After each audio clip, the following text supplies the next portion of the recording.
Ftohtë nuk i ndali protestuesit të mblidhen para ndërtesës federale në Minneapolis. Qyteti në SBA ishte në gjendje të tensionuar të enjtën, pas të shënave fatale të një dite më parë nda një gruaje nga ana e një oficerit të zbatimit të imigracionit.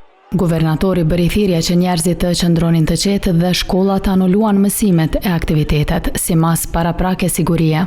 Zemrimi u rit pasi 37 vjeçarja Renee Nicole McLean-Good u qellua në kokë mëngjesin e së mërkurës. Zyrtarët federal thanë se tashmë e ndjera ishte përpjekur t'i shtypte agentët me vetur teksa ata kërkonin ndaljen e saj. Sekretarja e Sigurisë Kombëtare, Kristi Noem, i arsyetoi të shtënat. Our officer followed his training. Oficeri ynë ndoqi trajnimin, bëri pikërisht atë që i është mësuar të bëjë në atë lloj situate, do ta lëm FBI-n të vazhdojë hetimin për ta zgjidhur këtë çështje. Në mbrojtje të zyrtarit doli edhe presidenti i SBA-s Donald Trump.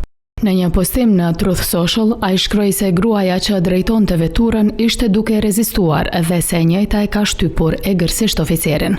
Kryebashkiaku i qytetit deklaroi se zyrtari që qelloi kishte vepruar në mënyrë të pamatur dhe të panevojshme.